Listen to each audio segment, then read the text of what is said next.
We're going to rally the troops today. We got a women's Final Four just awarded to Phoenix 55 minutes ago. All right. All Gonna right, be here we go. Hotel rooms going to need to be booked. Events are going to Love need it. to happen. And we like that.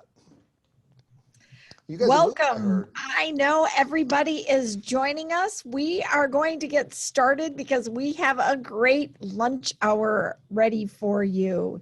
And people are coming in. Thank you for joining us. We will go ahead and get started in just a few moments.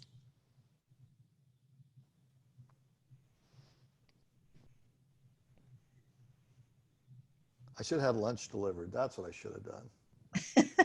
Right in the middle of this.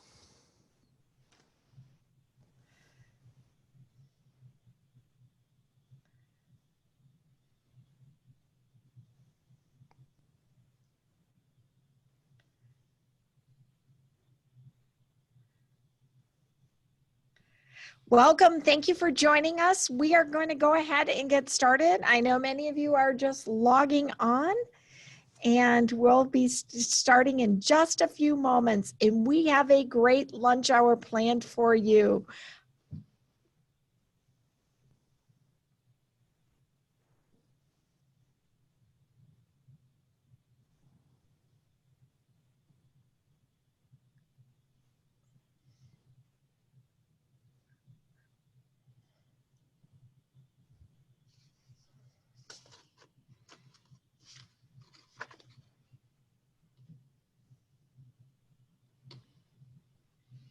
I know people are still tuning in. We're going to go ahead and get started. Good morning, and thank you for being here. I should say good afternoon. It's almost afternoon. To our Economic Update 2020 series. It's great to have so many businesses and community leaders, and thank you for tuning in today. I know these are a little bit different times, but we adapt and make it happen. So we have an exciting update in store for you today with the state of the sports industry. Today's event is brought to you in part by the industrial development of the City of Chandler in our Economic Update series. Our presenting sponsor, I want to do a shout out to Salt River Project, our copper sponsor, Alliance Bank of Arizona, our supporting sponsors, Intel, Fairway Independent Mortgage, Catalyst Computers, APS, and of course, the City of Chandler as well. All right. At this time, I want to introduce a personal friend, and I'm a huge advocate. I have Brad Cesmat with me. Brad is the CEO of Sports 360 AZ, and he has been a fixture in Arizona media since 1993. He was a sports director at both KTAR and KTVK, Channel 3 TV, Arizona's Family, until 2012, when he founded Sports 360 AZ. Nearly 20 years of market knowledge and commitment to community-led sports and entertainment, Brad has taken a bold step of walking away from traditional media to pursue his vision of what digital media content would look like. This is pre-COVID. Self-funded, Brad has built Sports 360 AZ through strategic partnerships, which include his popular Brad Cesmat Football AZ show on Fox Sports Arizona. And now in its 6th season, Brad Cesmat Football AZ covers Arizona pro, college, and high school football all year round. And I love finding out what's happening. And he's got some great news for us here in a few minutes. His partnerships include Desert Financial Credit Union, IBEW, Local 640, Blue Cross Blue Shield of Arizona, Santan Ford, Birch's Volkswagen, Isogenics, Valley Luna, Columbus Craft Meats, Don Joy, and several more. People just love him. Brad serves as an adjunct professor at the esteemed Arizona State Walter Cronkite School and consults business leaders as well as Valley athletes on social media patterns, behaviors, and keys to getting into college scholarship opportunities through social media and networking. His annual Big Guy Turkey Drive, held from 1994 to 2010, brought in over $1 million in revenues for the Salvation Army. cash donations, media exposures, and turkeys for that great organization. In 2007, Brad was awarded the prestigious Sally Award by the Phoenix Salvation Army Advisory Board, continued commitment to the community. Brad is married his school sweetheart, Chris, in 1989, and they have 4 children and are here in Chandler. We love you, Brad. Thank you for joining us. Please help me in welcoming Brad Cesmat. Thanks, Terry. That was a great intro. Yay, confetti, right? Thanks to you, and thanks to Carly, and thanks to the Chamber of saying, hey, let's have him back another year. That's nice of you to do that.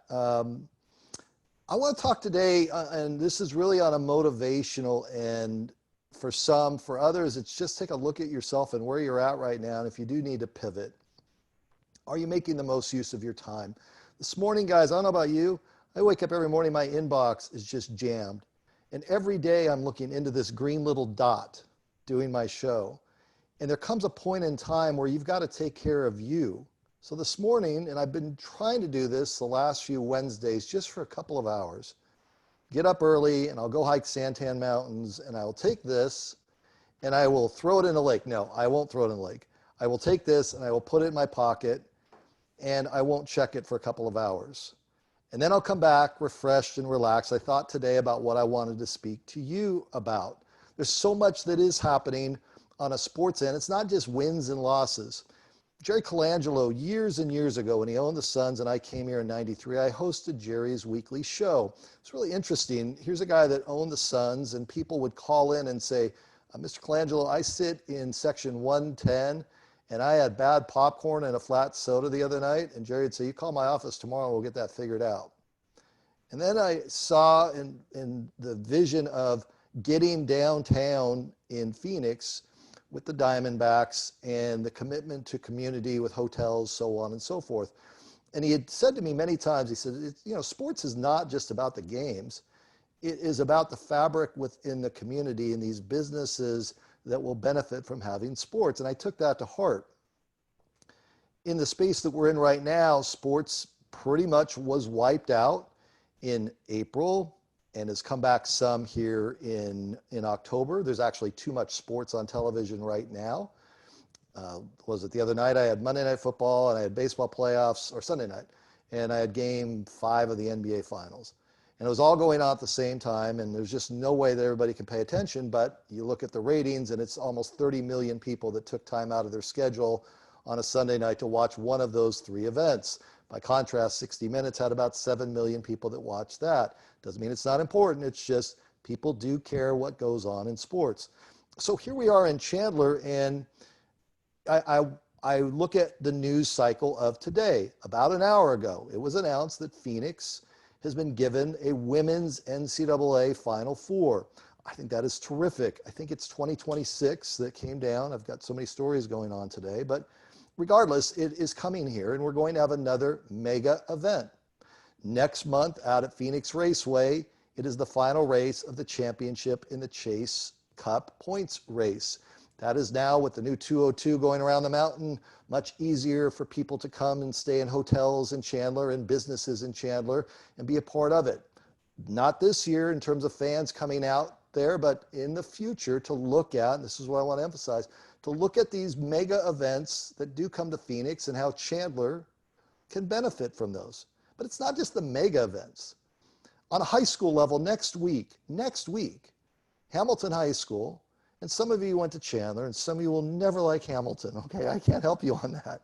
But next week, Hamilton High School will play on ESPN. They'll play Friday Night Football on ESPN against Scottsdale Saguaro. That will be referred to as Chandler Hamilton High School.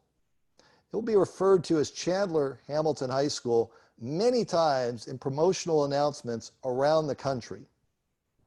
And so it's a benefit to get our word out about Chandler in another small way. Later on, next month, in fact, Chandler High School, which is ranked 5th in the country right now, the Chandler Wolves will play Hamilton once again. Hamilton's ranked 25th. Once again, I'm hearing that game might be picked up on national television, and once again, Chandler will be in the spotlight. How does that impact you?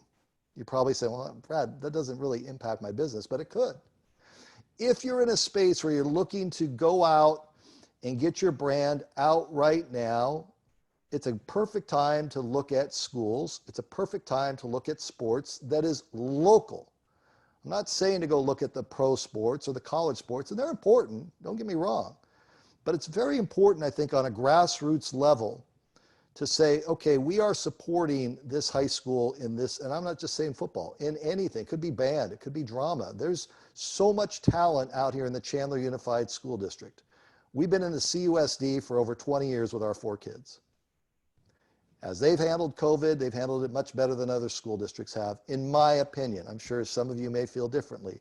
This was a great week. Our youngest allowed to go back to school finally. And it's terrific. But I think Camille and how everybody's gone about it over at CUSD, it's been a positive. I've trumpeted that on my platforms and tried to give a pat on the back to CUSD. I would encourage you to look at your partnerships. I would encourage you to look at your business, no matter how small, no matter how big, and say, are we doing things within the school district? Because what I have seen where people have gone into the space of, oh my gosh, what are we going to do over the last 6 months? And those that have decided to pivot, and those that have looked at all their marketing and looked at their social media and looked at their partners and have said, we're going to move forward. I'm hearing from those people that they're going to get through this. The day that my title sponsor that I had for my shows, my platforms, the day that COVID hit, we just agreed on a new deal, and they actually called me in the afternoon and said, rather than a year, we're just really, really not sure where this is going to go. And I said, I completely understand. Let's take it step by step. 3 months later, the day that it came up, they called me and they said, and they're a national brand, they called and said, we just can't do this right now. We're just being destroyed by what's going on in the economy. And I said, I get it. 3 hours later, I had a new title sponsor, and that new title sponsor said, we want to grow with you and do even more than what your previous title sponsor did. And so I could have, in that moment, just been like, oh my gosh, what are we going to do? But instead, there were people out there that were wanting to be involved in community, in things like the all academic team, in things like women in sports. Mental health in sports is huge right now. I think mental health in general, these poor kids in high school and in junior highs that were away, in elementaries that were away from their friends, that were away from being involved in society, I'm hearing and seeing some really tough stuff. Some really tough stuff. Friends of my kids going through really hard things. Parents blowing up because they've lost job and they're all stuck together and they're trying to fight through it. And so being involved in community right now, I can't emphasize this enough, is something that I would recommend in whatever platform it is that you're in, no matter how big, no matter how small. And it's going to come back to you because I think the bedroom communities are saying, you know what, being all together as a family since the middle of March, not half bad. I've gotten to actually get reconnected to my family and my community. And that's what Chandler is all about. I mean, Chandler at its core is all about community. I want to go back to last year when I was at this event. Last year when I was at this event, walked up to the board, it was packed, and talked about this big idea of, well, if there is a sports complex that is going to be built, and at the time there was conversation of the 202 and I-10, and there was conversation about up in Deer Valley. And I said, you know, in Chandler, in downtown Chandler, let's think out of the box. Actually met with Mayor Hartke about it. A year later, that project ended up going over to Gateway Airport. And they've broken ground, and we'll see how it turns out. There's a second sports complex that's going to go about 16 miles further to the south on the new freeway that's going to run all the way down to Picacho Peak. That corridor down by Florence is Orange County, so to speak. When I was a kid, it was nothing but orange groves, and it grew and it grew and it grew. There's nothing out there right now, and they're looking at building another sports complex further down. Sports complexes are going to be part of where people go to do their training. It continues to grow for kids. We're out here in this space where I drive by Snedeker and it's packed and there's masks on, which is great. But in the soccer and baseball world, we just simply don't have enough fields for our kids. Again, how can you look at that and say, my business needs to be involved just on a community basis? The social media side, Well, let me go back to one other thing. So when Chandler plays Hamilton in football that week of November 17th, that game usually draws, they have to sit on tops of buses out on both sides of the fields at both stadiums, in particular at downtown Chandler High School. That game will draw, I don't know, at least 30 Division I or college football athletes just on the field alone. That's the type of athletes that are coming out of there. Colleges from across the country are now coming to Chandler to look for talent. I was on the phone this morning with Brock Purdy's father. Brock Purdy played over at Perry High School. Brock put up big numbers. His little brother Chubba, he played at Perry High School. He's now down at Florida State. I watched Cody Bellinger the other night play for the LA Dodgers. He was at Hamilton High School, just a dopey little kid. I see the golfers across the country that went to Hamilton High School. So my rant on this is, if you don't see where this is going, we are becoming an area that is a specialization of training of kids, and it's only going to get bigger. There's more and more people that are coming here with their kids with the intent, and these are business people that are coming here with the intent of, I'm going to take them to Hamilton or Chandler or Perry or Basha or Castile, and they're going to get noticed, and the cost of living and the cost of being out here in Arizona is much more attractive than being in other parts of the country. I'm seeing a lot of Californians come out here. I'm seeing kids from Colorado that come down here. I'm seeing parents from Missouri and Chicago that took their kids out here, shopped them around at all the Chandler school districts and placed them. And some of those kids will be high-end performers in not just high school, but in college and professionally. So think about the community and the schools. That was one of my big messages to you. It's not a Super Bowl, it's not a Final Four, but it is right here, and to get connected within those school districts. The next part is social media. I know that you guys talk social media, or you probably have people on your teams with social media, but double back down on it. When was the last time you took a good, hard, long look at the person or the team that is doing your social media?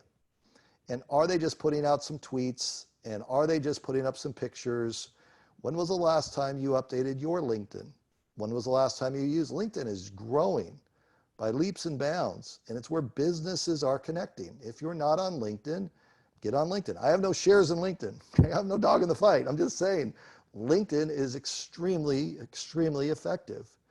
If you're on Instagram, are you putting out some pictures of what your company is doing within the community, or what you're doing, or what others are doing? I like seeing companies that pat other companies on the back and say, hey, I saw this company do this or that. Good job. I like that. It doesn't always have to be a pat on the back and say, hey, man, we're the greatest. Got it. A little bit of humility right now with where everybody else is goes a long ways. So where are you with your Facebook? Where is your company's Facebook? Who is managing that? When was the last time you updated it? Do you need some younger eyes on it? The younger eyes, I was told by my son, he was in digital culture at Arizona State in 2009. And he called me and said, hey, I want to meet with you about where you are over at Channel 3. I'm like, fine. So we meet at Chompy's in Tempe, and he's got 5 of his buddies with him. And they sat me down and they said, Dad, Mr. Cesmat, love you to death. It's great you've been here all these years, but if you stay where you are going to die. You have to get here. And they pulled out their phone. Pulled out their phone. They said, this is where you need to be because this is where everything is going. And so I took that to heart and I started looking around and I was, okay, that kind of makes sense, but I don't know if people are really going to sleep with their phones. And then I started seeing newspaper subscriptions do this. And then I started seeing websites pop up all over the place. And everybody's battling for eyeballs, but nobody's really standing out. And so I decided, being at Channel 3, being recognized at a grocery store buying broccoli wasn't that big of a deal. I just didn't care. The whole infatuation with being on TV, who cares? I want people to get into deep dive content, to really be part of the community. And so I opened Sports 360 AZ with young eyes. Young eyes that said, tell me about stories. We're into stories. Do you know how to use Snapchat, Mr. Cesmat? And at the time I was 40, late 40s, 55 now. And then I would run into CEOs of companies when I'm out speaking. And this was in a day, you guys probably remember this day, we dressed up. We actually sat at tables. We were in big rooms. We were in golf tournaments. Everything that we were doing all the way up until last March, and they all went away. But I'd go to these events and I would talk about this, and I'd get well, if it's not in the newspaper, it's just not that effective. And I'm thinking, the newspaper is the History Channel by the time it hits your front door. And then I started talking to my newspaper friends, and they were losing their jobs. And then I was talking to my newspaper friends, and they said, so my boss told me I'm only as good as the number of people that click on my story today. Well, that's no way to work. You're going to compromise. You're going to put up fake headlines, and that's where fake news started.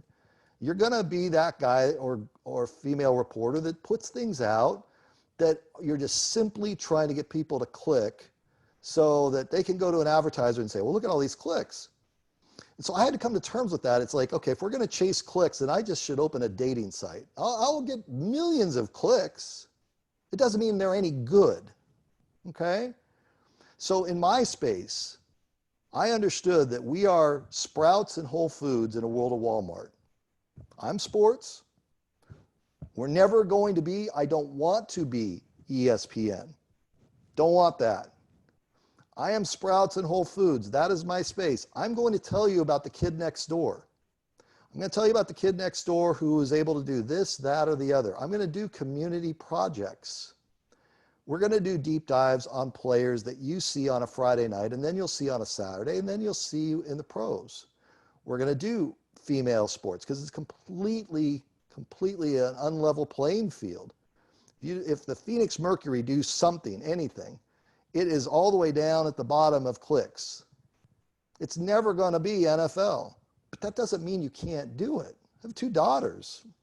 I just found my industry to be somewhat being in the sludge and sewer with sports.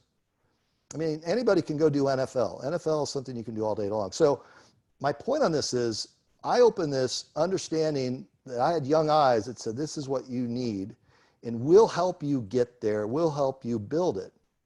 We'll see the emerging trends. And so the question I would have for you is, do you have young eyes on your content? Do you have young eyes on your social media? Do you believe in social media? And if you're one of those that is still in the boat of, well, if it's not in the newspaper, then it's not a big deal, I can't change your mind. There's some people, and I'm one of them, you just love holding a paper in your hands. I was that way.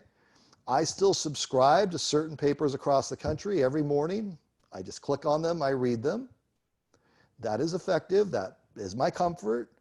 But if you're in a space where you're just chasing one form of media, I would encourage you to look around a little bit, open your mind up a little bit to get your messaging out. That's all. It's not beating you over the head with it. It's just, you've got to understand that the world is changing. 18 to 34-year-olds, I've got a TV in here. I bought one of those smart TVs. 18 to 34-year-olds, if all 4 of my kids are hanging out, none of them are sitting in front of a TV. And they're not just sitting here pounding on their keyboards, right? They're not just pounding on this. We have some rules here in the house or when they come visit. But they just talk about how they consume media in a much different space. And so whenever I speak to businesses, and I think this is the appropriate time to do it, when we're all in the middle of the hurricane, but I want you to be the palm tree. Palm tree gets blown to the side in the hurricane, but you know what? It comes back up when the sun comes out. Get that? Don't be the ficus tree, because ficus tree, the roots get pulled out and it gets knocked over when the hurricane comes. That's not good. We see that every summer, or most summers. This monsoon season didn't happen. So have some deep roots with your social. I really want to encourage you to do that, because when I talk to businesses, a lot of them are like, yeah, I just don't really buy into it. Yeah, you know what? It's another expense. So how are you getting your word out? Well, you know, there's going to be a story coming out in the paper next month. Really, next month? Okay, what are you doing between now and then? Even the Business Journal does, and I think Phoenix Business Journal does a very good job. I like Ray down there, their editor. They've done some things on me. They have taken more of a digital approach. Arizona Republic, AZ Central, far less business writers than they once had. So how are they going to come out to do the big story on you? Are you going to go hire the PR firm in a space where right now you've been hit hard by COVID? You really can't afford to go hire the PR firm. And PR firms are great, but can you do this yourself? Do you have the people to do it yourself? I teach at Cronkite, and I'm amazed when I get in front of 19 to 23-year-olds what they're able to accomplish. I'm just amazed. And I'll lecture in front of 50, and I had a class of 300 last winter. And some of them are 10 times better, 20 times better than some of the people that are doing business on the PR side that are just like, yeah, we'll send a press release out. Let me tell you something. Press releases go into the inbox, and these poor producers are trying to sift through them to get on with their day. They don't have time to read press releases. It has to be B2B. And they know how to get B2B. So I'd encourage you on that. I'd also encourage you to look at yourself and say, are you all in? This is a time where I've run into people in speaking, I've done many of these, is are you all in on your business? Are you starting to look at yourself and say, well, maybe I should go back to school. That's fine. Maybe it is time to flip my career. Maybe it is time to go a different direction. Or maybe my senior team is not all in and I am the only one that is all in. Evaluate your team. Evaluate yourself. Self-evaluation is helpful. Are you taking care of you? I mentioned earlier how I went for a hike this morning. Are you taking care of you? The mental health, the stress, the strain on leaders like us is very hard right now. Very hard. We've got to be the ones that come in and we are looking straight into that camera and we're saying, this is what we're doing and here's the number and we had a setback, we lost this partner, we had this success, we had that setback. Are you taking care of you? Not just mental health, physical health. Are you finding time to get away and are you taking care of yourself? Challenge you to look at yourself on that front. And the last thing is time. The word time. Make some time for you. Take some time for you. This is really hard right now on people. And so if you're always leading, if you're the one that is leading, if you're leading at home with your family, if you're leading at home with your kids, if you're trying to get them through school, if you're seeing them have their struggles, if your husband is having a struggle or the wife is having a struggle or you're just not getting through it, find some people to mentor you. I had someone who told me once, very wise person on the business front, he said, if you can mentor and be mentored at the same time, you're in a really good space. Right now, I'm being mentored by 3 people. And those 3 are not afraid to get in my kitchen. They're not. And I'm mentoring several people right now as well in different capacities. I met with a dad the other day just on getting his son noticed for colleges as a quarterback. It seems pretty simple, seems pretty easy. He's busy doing his business. His son doesn't have really any idea what he's doing. And so I was just sitting down with him. I sat with a cross-country mom with her daughter, how to get noticed. What does it take in order to have colleges look at you? We're in this space right now where if you have kids that are seniors in high school or juniors in high school, they're in a blender right now. They were overlooked for the recruiting season. If they're not athletes, they're trying to get into colleges, they're being sent home because of COVID. They don't know what direction to go. And so I've been helping on that front. I think volunteering, doing events like this, pouring into others, others will pour into you. So it's pretty straightforward. I don't know if this is what you want to hear. I just think it's something that people need to hear. I had some people that got into my kitchen on, are you taking care of you? Are you doing all the right things? And I'm very passionate about it. Very, very passionate about it. So I don't know, Terry, if you want questions, if you want to ask me some stuff, if people have some comments, if you want to kick me out, whatever. But that's basically my rant. I don't hear you. I don't hear you. Now you can hear me. I can hear you. Now you can hear me. So I think it's important. Let's talk a little bit from the high school level. Sure. So what are athletes that are juniors and seniors now? How are they being seen? How is that recruiting happening? I'll give you an example. There's a volleyball kid over at Valley Christian High School, Emma Richardson. Emma's terrific. I've known their family a long time. She's an outside hitter, great kid, great GPA, great everything. Spoke to her in August because I said, how's things going? She's going into her senior year.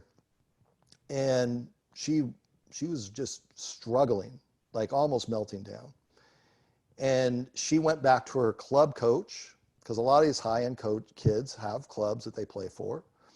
She went into Valley Christian and went in to talk to them about it. I gave her some tips on people to contact at different schools. I also said to her, be realistic here. Are you going to play at USC? Most dads and moms are like, yeah, my kid. I'll get the dad that'll call me and say, hey, you got to look at my son's film. Oh, tell me about him. Well, he's 5'3", he's 145 pounds, and he's a nose tackle. I want him to go to Notre Dame. Really? If he's going to go to Notre Dame, he's going to get a seat in the stands to watch because he's not playing nose tackle at Notre Dame. What is his GPA? Let's just start there. If your GPA is really good, I know it sounds old-fashioned, but if your GPA is really good, that's the first metric. You can go anywhere. So back on Emma, she's now had a couple of colleges in the last 6 weeks. She was going to take a recruiting visit to a small school in Iowa, and I think it's going to work out well for her. Everybody's journey, Terry, is different.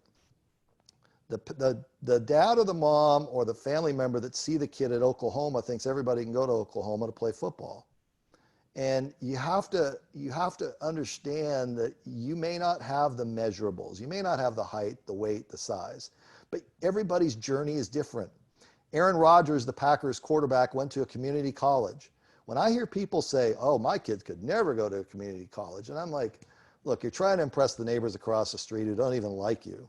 So, be open-minded. There was a Chandler High School player, Bryce Perkins. Bryce Perkins played football at Chandler High School. He's very good. Went to Arizona State, got hurt, humbled himself, went out to Arizona Western Community College. I love stories like this. I put him on the football show, had him zoom in. He's in this dumpy little dorm. He's like, yeah, Mr. Cesmat, I'm just out here trying to get everything in order. He played well. He had over 30 colleges that came after him. He chose the University of Virginia, and now he's on the LA Rams practice squad. He humbled himself. It's not all about trying to impress everybody. And yeah, there's 290 Division I colleges out there, but there's over 400 colleges in total. Go to Arizona Christian. They had 17 NFL scouts come by.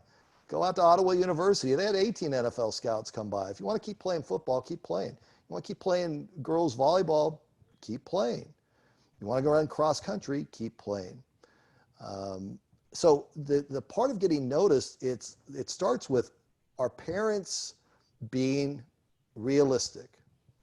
What does the kid want to do? Forget about mom, forget about dad. Forget about them. You're 18. It's time for you to grow up.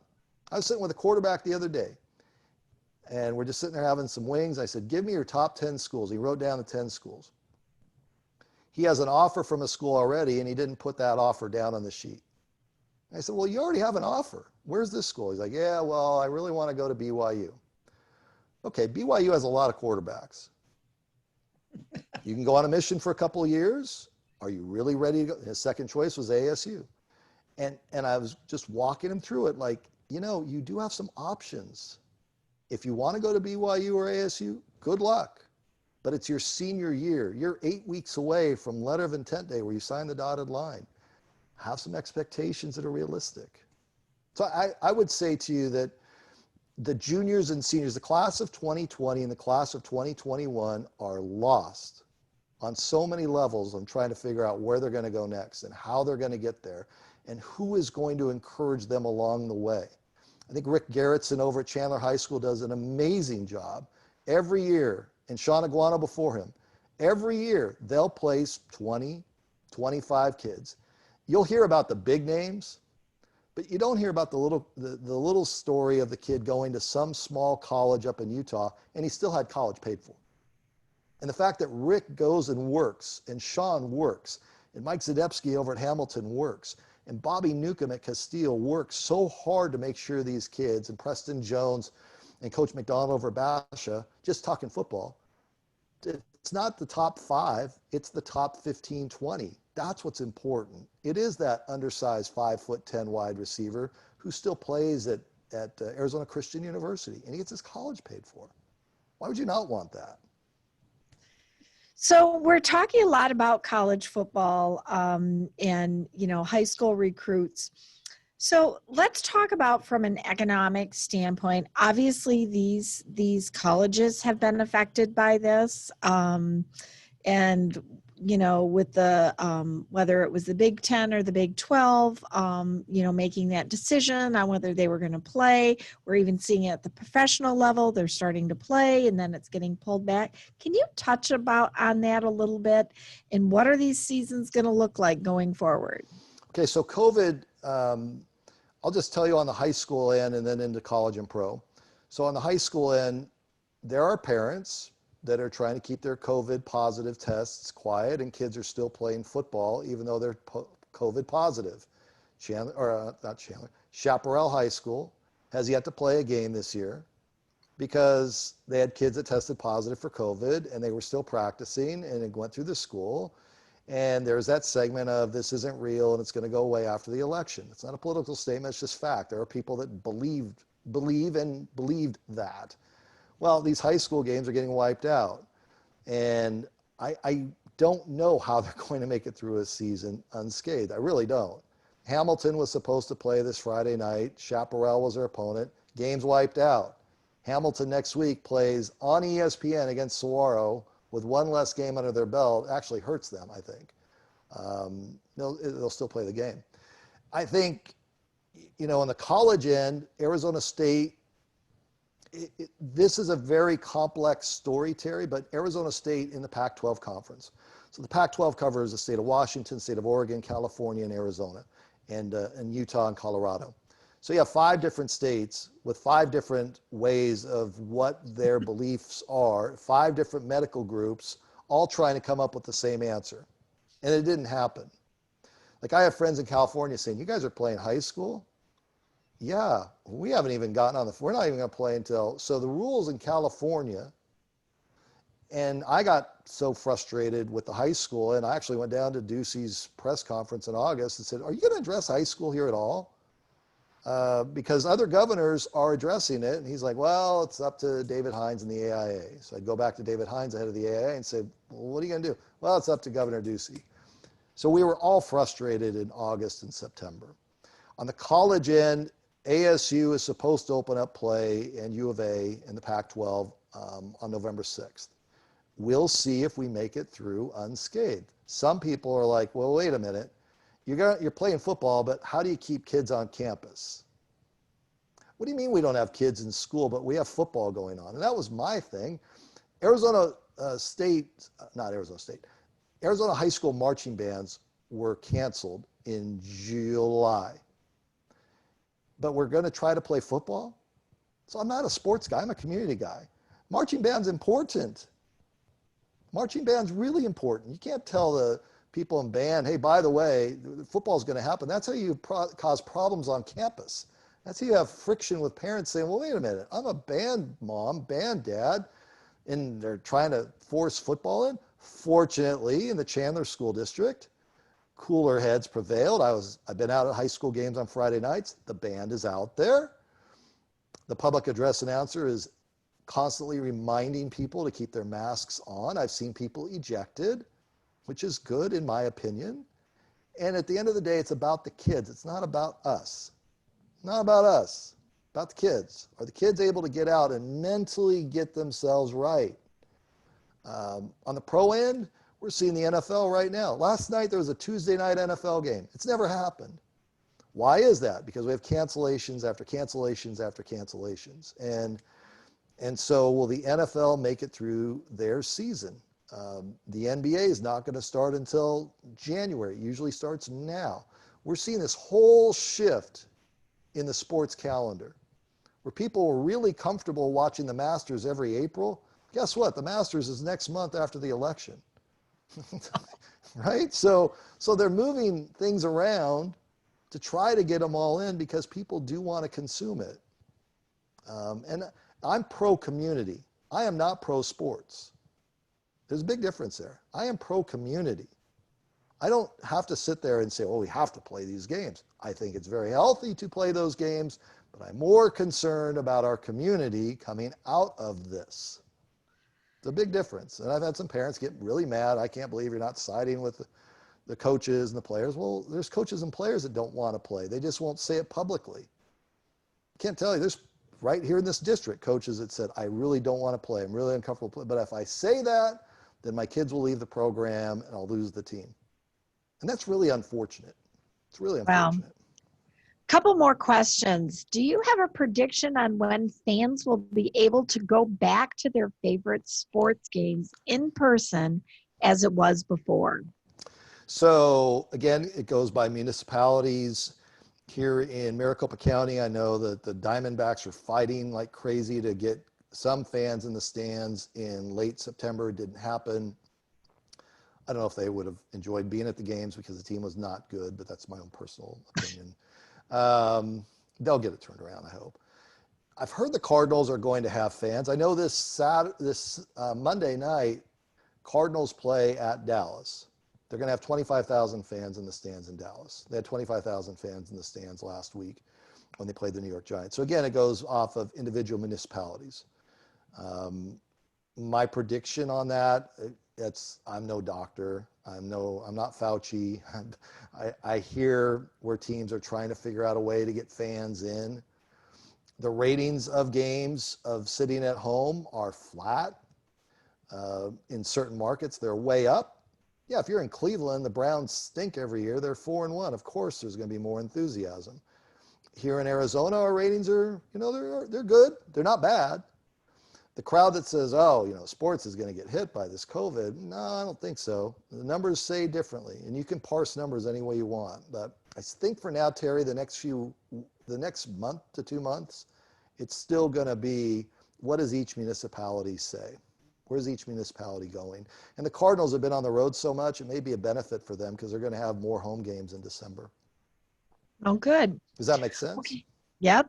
Okay. Another question for you. As parents, how can we balance our child's schedules so that they don't get burned out by the time they get to high school or college and yet still remain competitive in their respective sports? It's a great question. And this could be a whole rant. I am big, it depends on what sport they're in, but I am really big in multi-sports for boys and girls. I think the age of specialization, we were in it. It doesn't mean it still doesn't exist. And by that, I mean, you have your kid and he's 6 or she's 6 and you just stick them in one sport and that's all they do. What I've been told through the years from colleges and pros is we can see the multi-sport athlete. We're concerned about the kid that is the specialist because all they've been doing is using the same body motion as a pitcher or the same swimming motion or the same. So in my own personal space, I've encouraged our kids to go do multi-sports. Go play a bunch of things and then figure it out when you get to about your junior to senior year. My youngest son is going to be bigger than me. He's huge. He's 15. He's 6'6", 300 pounds. He's a water polo kid. And water polo is the toughest sport. I wish Arizona high schools had water polo. They don't. We found a club, thank goodness. There's 2 clubs in Arizona. We go compete and get our tails kicked by Long Beach. These little swimmers just go zipping right by us. And he's this big lumbering kid, but he's out there figuring it out. And he wrestles, and he's tried his hand now at football, and he's done basketball. And I've just taken that as my years of visiting with college coaches, pro coaches, scouts, personal trainers, all that, high-end trainers. They want to see the kid that has tread left on his tire, not the kid that's been throwing and striking out 10 a game since he was 8 years old, 9 years old, 10 years old. It's all great. It's great. But they can tell immediately, okay, that kid, all he's done is played baseball. Go pick up a golf club. Take your daughters out and go play golf with them. If they're high-end soccer and they're a runner, golf you're going to take with you the rest of your life. It's not going to be something that's going to be heavy lifting, and they can go clear their heads. Terry, I think in this space, golf has grown in the last 6 months because it wasn't shut down. You go try to find a tee time, and our golf courses are packed. I'm Mhm. not good, but I know for me Mhm. to get out with my wife or my kids and just go chase a little white pill around for 9 holes, mentally, I can come back in and be so structured and refreshed. So the question about burnout is, are you the mom or the dad on the ride home from the game that grinds your kid? Ask yourself that. It's a hard question to ask, but the ride home, I've had enough sports psychologists on, the ride home is the worst because kid gets in the car and dad and mom just start grinding. Why didn't you do this? Why didn't the coach didn't use you right? And why didn't you? And you know you should have. And okay, do you ever go into the classroom when your son takes or daughter takes the math test and grind on them like that? Or the English? No, you don't. They may get home. Oh, I can't believe you got an F. You're grounded. Take your phone away, and that's it. This poor kid's stuck in a car for 45 minutes, and all that's happening is he's just or she's just being told this, that, the other that they've done wrong. The ride home is damaging. And I'll talk to kids when they get into 16, 17, 18 years of age, and they'll tell me, because by that point it's okay, if you're really going after it, you're going to play club and you're going to play at a high end of club, and yeah, the ride home's not as much as bad, but when you're 8, all they care about is going to the swimming pool on their trip to Las Vegas. They don't care about playing over on field number 4 at 10 a.m. against Blackhawks elite. But mom and dad do, because mom and dad come back, how's your weekend? Oh, well, our club team, we played and we did and da da da, and my kid, and that's fine. It's great you're proud. Great you're proud. I'm just bringing up, are you being crazy parent on the ride home? Are you being that parent? I've had crazy parents that have thrown their kids' clothes out of the house when they were 12 because they didn't play hard enough. I'll show you. I'm going to throw your underwear out in the street. I'm going to throw your mattress out in the street. True story. I was at a So, game the other night, Basha against Corona del Sol. Crazy dad, crazy, crazy, crazy dad. Comes out of the stands and just starts dropping F-bombs because his son, who's a fullback, didn't touch the ball on a 4th and 1. And I'm looking around like, man, you are embarrassing. I can only imagine what type of ride home that is. well, and let's talk about that ride home. What conversation then would you recommend? I think there's balance. I think doing this for 30 years, there's the space of, hey, what happened on that play? Tell me what happened. It's like when people will come up to me and want to talk sports and they'll say, so what do you think about Cliff Kingsbury as a coach of the Cardinals? What they're really saying is, get ready, Brad. I'm going to tell you what I think. That's what they're saying. So I'll say, oh, I think, he's done, well, I don't think he's done this and this and this and this. So it's like, okay, got it. So the ride home, it's what happened on that play. I'm confused, not in a way of I'm confused, like I'm beating you up. It's just what happened. And to me, there are times where you bring out the sledgehammer, Terry, and there's times where you bring out the fly swatter. There's times Mhm. where you just have to have some grace for your kid. Oh, he's going soft. No, I'm not. No, I'm not. If you're in club sports, first of all, mom, dad, if you're in club sports, how much money are you shelling out every month for club sports? And how many years have you been doing it?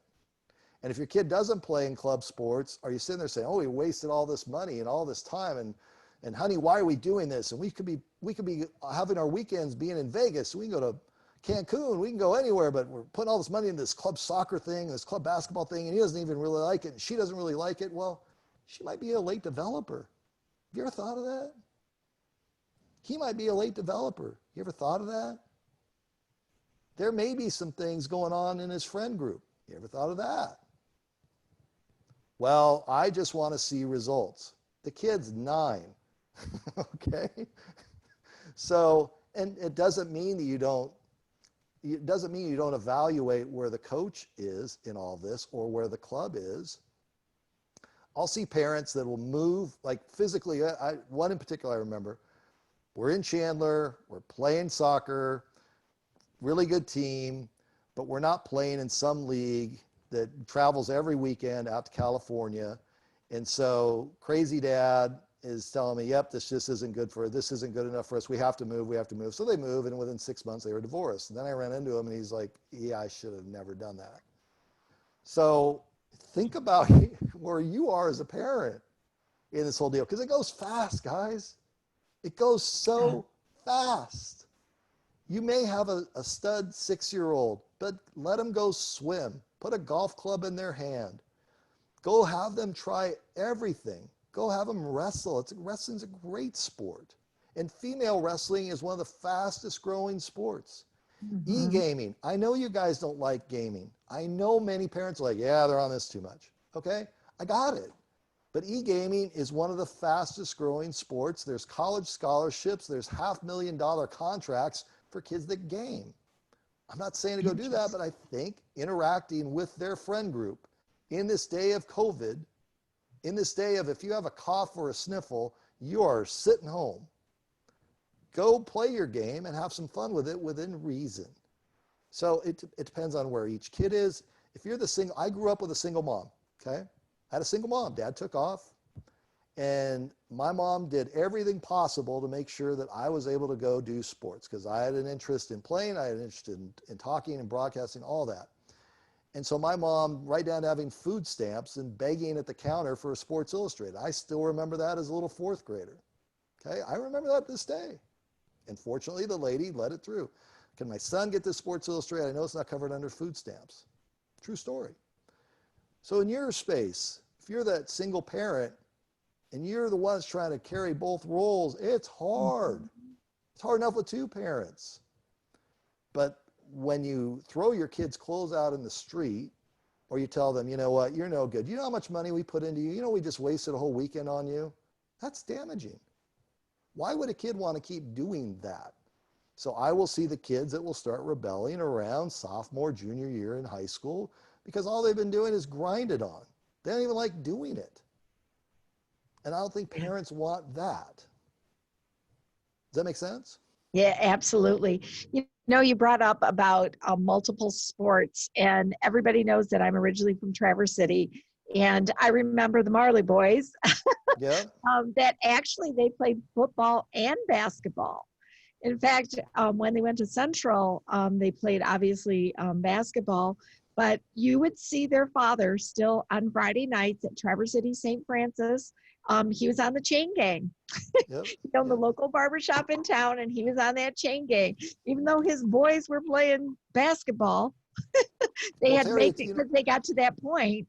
And so, but they had that multi-talent. So, but it's a good point you bring up because I think I was talking with a dad this morning about he's missing high school. Now his kids are out of high school, and both of his kids will probably play in the National Football League. Both of them will play. But he wants to be involved in high school in mentoring. Some of you in this group right now may be in that space where you are finally an empty nester. There's not nearly enough quality referees and officials. If you want that job, it's hard and you're going to get yelled at and grinded, but there's not nearly enough scorekeepers. There's not nearly enough, and we all go back to, look, I kept score at softball for my daughters. They don't have enough of those in high school here in Arizona. They don't. There's not enough field space, one, and two, there's not enough support help. So if you're one of those that's looking at being involved, what I found is people are like, I don't even know where to start. Call Marcus Williams over at CUSD. Tell him I was in on this and say, hey, Marcus, you need anybody helping in the chain gang? And he'll say, come on, Brad, really? You threw me in there? Yeah, I did. But if you want to be involved and it's going to help you because you're giving back. This goes back to what I said earlier about taking care of you. A lot of today is not dollars and cents right here, right now. It is taking care of you because of the situation we're in. it's true. Well, Brad, you are always a fountain of information. So I just really want to thank you for that. And it's funny that you said that because when we became empty nesters and my husband grew up with my son, he was on the film crew. And so coming from Northern Michigan, he was always indoors doing all the game films for the coaches to review on Sunday nights. where I got to sit in the stands and freeze my butt off. Yeah. But But you anyway, did and it, and you after remember it. our kids left, he continued that for several years because he found that a couple of his other guys that helped with the camera crew, they wanted to see their kids. They wanted to enjoy it. They still wanted to be up there and kind of as a backup. But it was a great way for us to give back as well. So great points and mentor points. And those are absolutely critical. I just want to, if there's any other questions, obviously from the audience as well, we'd love to take those. One other thing, we've talked a lot about high school and college. What about pro? So I think on the pro end, and we're just going to look at this in a very small sample size. So the NBA had to shut down. They're not going to start again until either Christmas or the start of 2021. And that means that basketball is going to go into next summer again. Hockey with the Arizona Coyotes, they're probably going to start in January, and they're going to go into summer next year. So you look at in the WNBA, they're going to go into summer next year. So us here in Arizona, what do we do in summertime? We get the heck out of here. We go to San Diego. We go to, we go wherever. But I think this summer, a lot of us stayed at home. A lot of us stayed close to home.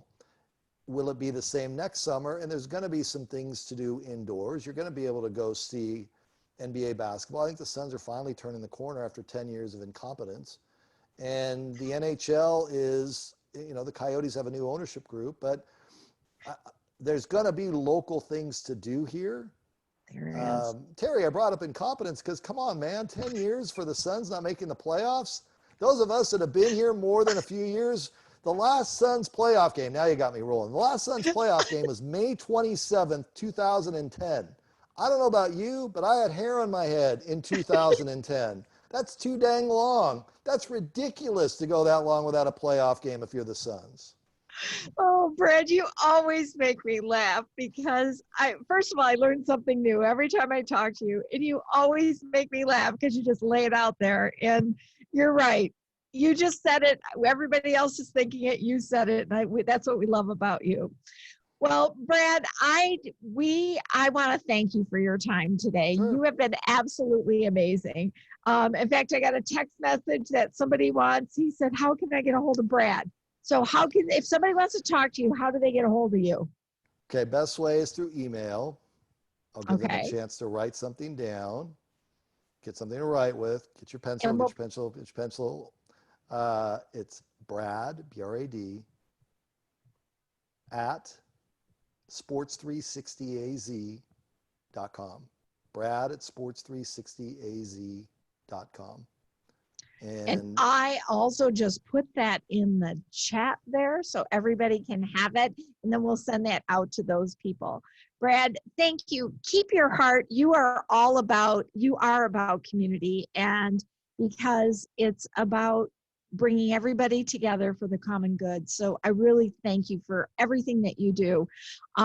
We'd also like to thank the Chandler Industrial Development, the Industrial Development Authority from the City of Chandler, and our Economic Update Series, Salt River Project, Alliance Bank of Arizona, Intel, Fairway Independent Mortgage, Catalyst Computer Technologies, APS, Academy Mortgage, and of course the City of Chandler. We truly have some amazing partners as well. That concludes today's program with us, and we want you to enjoy the rest of your day, and we'll make sure that keep in touch with Brad. He's great source of information. So thanks again, Brad. Take care. Thanks, everybody. Stay safe.